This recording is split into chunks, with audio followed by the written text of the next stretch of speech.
Bom dia a todos e todas, que Deus abençoe muito a sua vida. Hoje eu queria meditar sobre um versículo, um trecho, na verdade, muito conhecido nosso, mas nem sempre aplicado ao que ele deveria ser aplicado, que é o texto que está lá no Evangelho de Mateus, capítulo 11.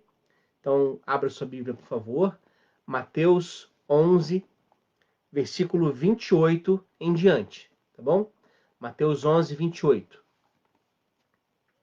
que diz assim: Vinde a mim, todos os que estáis cansados e sobrecarregados, e eu vos aliviarei. Tomai sobre vós o meu jugo e aprendei de mim, porque eu sou manso e humilde de coração, e achareis descanso para a vossa alma, porque o meu jugo é suave e o meu fardo é leve. Esse texto ele é muito conhecido nosso e ele é muito utilizado, sobretudo, para evangelização, né? Aquele convite que Jesus dá a todo mundo. Venha a mim, né? Você está cansado, sobrecarregado pela vida. Isso é perfeitamente normal e perfeitamente válido de ser feito. Contudo, há aqui um interesse especial de destinatários dessa mensagem. Aqui a mensagem está sendo destinada a gente religiosa. E para que a gente possa compreender um pouquinho sobre isso, eu quero continuar a leitura no capítulo 12, tá bom? Então, 12, versículo 1, diz assim: Por aquele tempo, em dia de sábado, passou Jesus pelas searas. Ora, estando seus discípulos com fome, entraram a colher espigas e a comer. Os fariseus, porém, vendo isso, disseram-lhe: Eis que os teus discípulos fazem o que não é lícito fazer em dia de sábado. Mas Jesus lhes disse: Não leste o que fez Davi, quando ele e seus companheiros tiveram fome? Como entrou na casa de Deus e comeram os pães da proposição, os quais não lhes era ilícito comer, nem a ele, nem aos que estavam com ele, mas exclusivamente os sacerdotes? Ou não lestes na lei que aos sábados os sacerdotes do templo violam o sábado e ficam sem culpa? Pois eu vos digo, aqui está quem é maior do que o templo. Mas se vós soubesses o que significa misericórdia quero e não holocaustos, não terias condenado inocentes, porque o Filho do Homem é Senhor do sábado. Aqui é um texto de tantos outros que revelam um embate entre Jesus e os fariseus. Quem são os fariseus? Na nossa leitura hoje, os fariseus são símbolo de xingamento, né? Ou seja, você quer chamar alguém de hipócrita, você chama ele de fariseu. Mas é preciso lembrar e perceber que na época de Jesus, dentro desse grupo farisaico de fariseus, havia diferentes tipos de fariseus. Inclusive, bons fariseus. Gente que levava a sério as perspectivas do reino de Deus.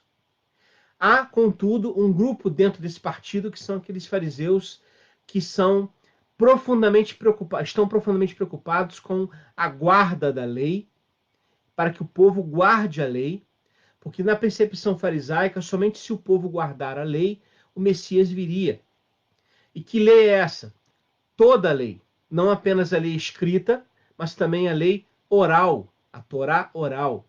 Então a gente sabe que os fariseus, na tentativa de aplicar a lei aos detalhes do dia a dia, transformaram 10 mandamentos em 613 ordenanças, utilizando, por exemplo, a halaká, ou a Haggadah, que são métodos interpretativos que buscam inserir a Torá no dia a dia das pessoas. A preocupação farisaica é: as pessoas precisam cumprir a lei para que o Messias venha. Então a pergunta que se faz é: como elas podem quebrar a lei? E aí você tem uma série de legislações que vão tentar aplicar no cotidiano, né, no dia a dia das pessoas, as possibilidades múltiplas de quebrar a lei. Então, por exemplo, no dia de sábado, o de sábado era feito para ser guardado. Então você tem uma legislação que impede que as pessoas caminhem no campo de trigo no dia de sábado.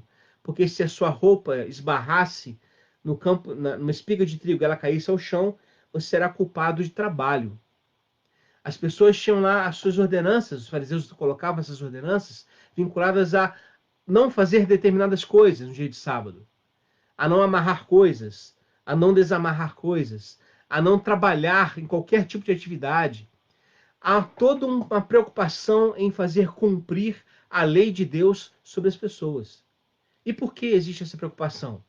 Porque a intenção farisaica é, uma vez que a lei seja cumprida por todos, o Messias viria. Então há uma preocupação aqui até honesta nesse sentido. Eles estão preocupados com a vinda do Messias. Só que aí aparece Jesus de Nazaré. E Jesus aparece, e parece que de propósito ele faz isso. Vez ou outra, ele age no dia de sábado, por exemplo, e os fariseus ficam muito irritados com isso. Esse texto que a gente leu é um exemplo de como essa religiosidade farisaica pesa sobre a vida. Os discípulos de Jesus estão com fome, e eles estão com tanta fome que decidem comer as espigas de trigo cruas. Estão com fome. Só que é dia de sábado, e os fariseus dizem, olha, os teus discípulos estão fazendo o que não é lícito fazer no dia de sábado. Eles não estão cumprindo a lei como deveria cumprir. Eles não estão fazendo o que é esperado deles a partir dessa proposta religiosa. Porque na lógica farisaica, a doutrina sempre vale mais do que a vida. Na lógica farisaica, a preservação do dogma da doutrina religiosa é sempre mais importante do que a preservação da vida. Então, nesse sentido, pouco importa que os discípulos morram de fome. O importante é não atrapalhar o sábado. O importante é não infringir a lei do sábado. E aí Jesus, nessa narrativa do capítulo 12, ele precisa dizer com toda clareza, olha, o sábado, é uma coisa que ele vai falar em outras ocasiões, o sábado foi feito para o ser humano, e não o ser humano para o sábado. Vocês não leram que no sábado os sacerdotes comem do pão, né, fazem os seus trabalhos e ficam sem culpa? Pois bem, eu sou maior que o templo. Então, nessa perspectiva, a lógica é olhar para mim, de Jesus, para perceber como que deve ser feita a proposta religiosa, a proposta de espiritualidade. E aí, ao olharmos para Jesus, esse Jesus observando essa multidão sobrecarregada, cansada por esses inúmeros preceitos da religião que são apresentados como meios de agradar a Deus, como se de alguma maneira Deus estivesse irado com a criação, com os seres humanos, e aí nós precisássemos agir de certa forma para agradá-lo, para gerar amor nele. Jesus olha para tudo isso e percebe, estas pessoas debaixo dessa lógica religiosa, elas estão cansadas, elas estão sobrecarregadas. Porque de verdade, gente, religiosidade nesses termos cansa. Se depende de nós a aceitação divina, então nós viveremos sobrecarregados, cansados, exaustos, porque tentaremos comprar na base do nosso mérito a graça e a aceitação de Deus. Mas se olharmos para a lógica do Evangelho, a graça e a aceitação de Deus vem como antecedência das nossas ações. Deus nos ama por antecedência, por antecipação. E porque Ele nos ama, é que nós desejamos agir bem na vida, desejamos fazer o que é o correto, desejamos viver em santidade. Mas não como moeda de troca, não como barganha consagrado, não, mas apenas como demonstração de amor, de agradecimento por essa salvação que já nos alcançou. A lógica do Evangelho, portanto, inverte essa religiosidade farisaica. Se os fariseus, tão preocupados que estavam com a guarda da lei, sobrecarregavam as pessoas com inúmeros preceitos, transformando os 10 mandamentos em 613 mandamentos, Jesus vai pegar esses 613 mandamentos e vai retornar a eles, não para os 10, mas para um. Ama ao Senhor teu Deus acima de todas as coisas, com toda a tua força, com toda a tua alma, e ao próximo como a ti mesmo. Porque quem ama, quem faz isso, cumpre toda a lei e os profetas. Então aqui você tem duas propostas de espiritualidade. A espiritualidade que vem da lógica farisaica, que é essa que sobrecarrega a vida em função da tentativa de agradar a Deus por meio dos próprios esforços. E, por outro lado, a espiritualidade que vem de Jesus de Nazaré, que é essa aqui que a gente leu no capítulo 11, versículo 20. O que Jesus diz para essas pessoas que estão cansadas, sobrecarregadas pela religião. Ele diz a elas o seguinte: venham até mim, vocês que estão cansados e sobrecarregados, porque eu vou aliviar vocês. Encontramos alívio para a vida apenas em Jesus. Porque se o nosso caminho é a religiosidade em termos farisaicos, nós não vamos encontrar alívio. Nós vamos encontrar peso, sobrecarga e culpa. Mas em Jesus encontramos alívio. E aí Jesus continua: tomai sobre vós o meu jugo. E esse jugo, ele diz, é suave. O fardo é leve. É interessante porque a palavra jugo se vincula àquele instrumento colocado nos ombros de dois animais para trilhar, né, aquela trilha no campo, para arar a terra. Então o jugo é compartilhado por dois ombros, né, por dois animais. E nessa lógica, o que Jesus está dizendo é: o meu jugo, ele é leve, porque você não carrega ele sozinho. Eu carrego com você, a gente está junto nessa caminhada. E é por isso que a gente encontra descanso em Jesus. Então, o primeiro passo para encontrar esse descanso e para fugir dessa sobrecarga que a religiosidade causa, o primeiro passo é encontrar-se com Jesus na vida, olhar para Jesus, ir até Jesus. Segundo passo, tomar sobre nós o jugo que é dele, que ele partilha conosco, que ele carrega junto conosco. Terceiro passo, como diz aqui no versículo 29, diz assim: tomai sobre vós meu jugo e aprendei de mim, porque eu sou manso e humilde de coração. Nós precisamos aprender de Jesus, ouvir as palavras de Jesus, compreendermos que em Jesus, nós precisamos compreender que em Jesus há, de fato, acolhimento de Deus. Que quando olhamos para Jesus, encontramos um Deus que nos acolhe e não que nos repele. Nós encontramos um Deus em Jesus que está aberto, solidário, que quer caminhar com a gente na vida. Um Deus que não é nosso inimigo, mas é um Deus que é nosso amigo, que se preocupa com a nossa felicidade, que quer o nosso bem. E porque quer o nosso bem, quer estar com a gente, porque afinal de contas, a nossa vida alcança o seu maior bem quando estamos ao lado do nosso Criador. E nessa perspectiva, Jesus diz: aprendam de mim, que vocês terão descanso, vocês terão alívio. E o que a gente pode aprender com Jesus? A gente pode aprender muitas coisas. A gente pode aprender sobre perdão, sobre a perspectiva de perdoar 70 vezes 7. A gente pode aprender sobre misericórdia, que supera o sacrifício. A gente pode aprender, inclusive é o que Jesus diz aqui para os fariseus logo depois: eu quero misericórdia e não holocaustos. A gente pode aprender com Jesus sobre as bem-aventuranças, que colocam na contramão, né, invertem a lógica do nosso tempo, porque afirma que não são os fortes, os poderosos, que vão herdar a terra, mas são os pacíficos, os mansos, os pacificadores, que serão chamados filhos de Deus.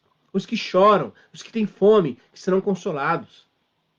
Nós aprendemos, sobretudo com Jesus, quem Deus é. E Deus, na leitura de Jesus, não é um déspota, não é um juiz togado, pronto a nos acusar.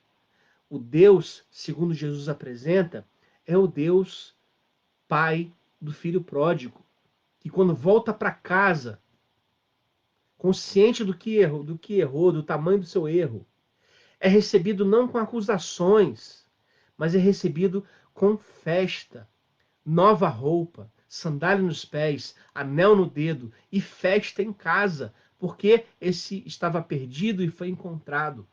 Essa é a imagem que Jesus apresenta de Deus. E é claro que, ao nos aproximarmos de um Deus assim, nós encontramos descanso, refrigério. Por quê? Porque Deus não é nosso inimigo. Deus está com a gente. Deus segue conosco. Ao aprendermos de Jesus, então, nesse sentido, de tomar sobre nós o jugo dele, de aprender dele, porque ele é humilde, manso e humilde de coração, ao fazermos isso, nós vamos achar descanso para a nossa vida. Descanso. Coisa que a religiosidade farisaica não sabe o que é. Porque a religiosidade farisaica vive na preocupação de tentar agradar a Deus como mérito, como troca. Mas na lógica de Jesus de Nazaré, a perspectiva é outra. A lógica de Jesus de Nazaré é: apenas se aproximem de mim, me ouçam.